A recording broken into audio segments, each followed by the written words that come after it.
অল্প কিছু আপনাদের স্বাগত।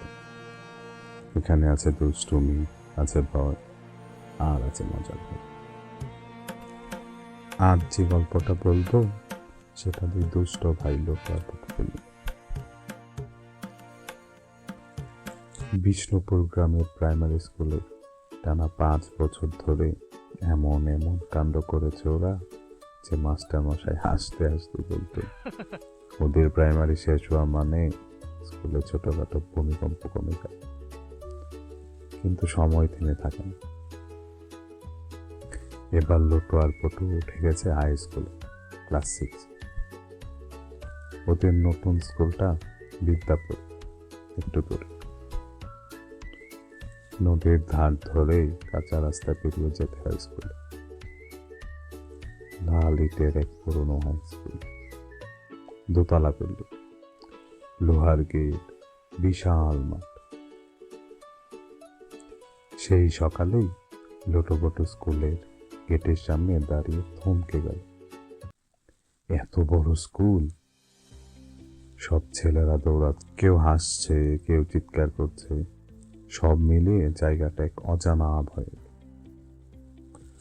লোটো চাপা গলায় পটুকে বলল, পটু, সাবধানে চলিস, এটা বড়দের জায়গা। শুনেছি এখানে র্যাগিংও খুব ভয়ঙ্কর হয়। পটু হালকা হেসে বলল, আরে ধুর, আমরা তো কম দুষ্ট না। ঠিক সেই সময় হঠাৎ যেন ছায়ার মতো সামনে এসে দাঁড়ালো ক্লাস 7-এর কয়েকটা ছেলে। সবার মুখে অদ্ভুত এক হাসি, আর সবার সামনে দাঁড়িয়ে একটা হালকা মোটাসোটা গোলগাল মুখের ছেলে, চোখে দুষ্টুমির ঝিলিক, ঠোঁটে এমন এক হাসি যেন আনন্দও আছে, ভয় দেখানোর মজাও আছে।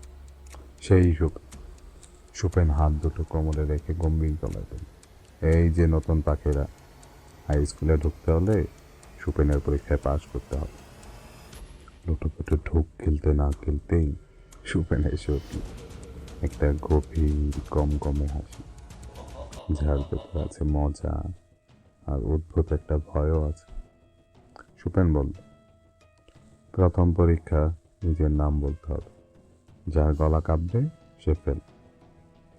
লোটু বুক ফুলিয়ে সামনে গেল, আমি লোটু, ভয়ের কাছে হারি না, তবে ভাত দিলে 5 প্লেট খেতে পারি।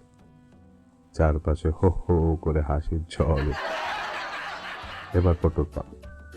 সে কাঁপতে কাঁপতে বলল, আমি পটু, আমি খুব ভাটু, কিন্তু দৌড়ে ভালো, ভূতের থেকেও দ্রুত।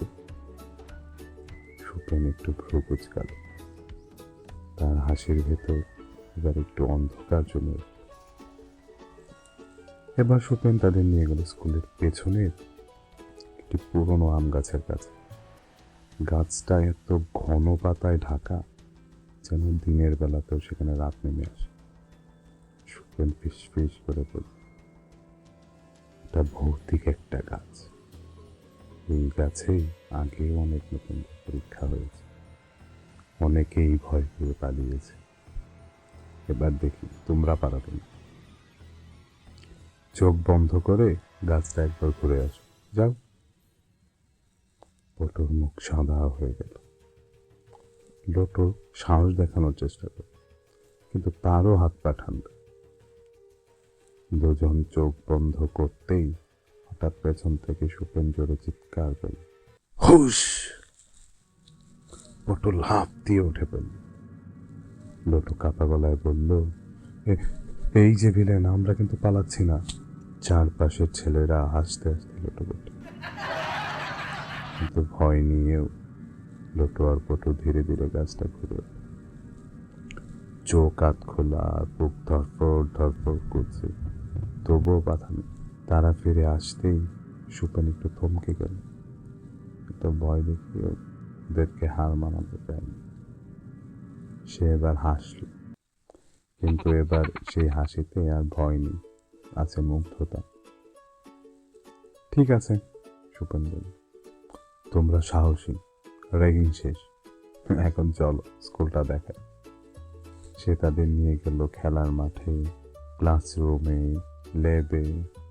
হাঁটতে হাঁটতে বলল, হাই স্কুলে ভয়ের কিছু নেই। আমিও প্রথম দিন তোমাদের মাথায় ভয় পেয়েছিলাম। ভয়কে যদি হাসিতে উড়িয়ে দিতে পারো, তাহলেই তোমরা আসল হিরো। লটুপটু দুজনেই হালকা হাসল। সুপেনকে আর ভিলেন মনে হচ্ছে না, মনে হচ্ছে হাসির আড়ালে লুকিয়ে থাকা একটা ভালো বড় ভাই। বাড়ি ফেরার পথে পটু বলল, দাদা, আজ ভয়ও পেয়েছি, আবার মজাও করেছি। লটু বলল, আর সেই হাসির ভিলেন সুপেন যত ভয় দেখায় ততটাই মজা লুকিয়ে রাখে। আর এভাবেই হাই স্কুলের প্রথম দিনটা ভয়ের নয়, হয়ে উঠল হাসি, দুষ্টুমি আর সাহসের এক দারুণ অ্যাডভেঞ্চার। এই ছিল লটু আর পটুর হাই স্কুলের প্রথম দিনের গল্প। আবার দেখা হবে আরেকটি গল্প নিয়ে।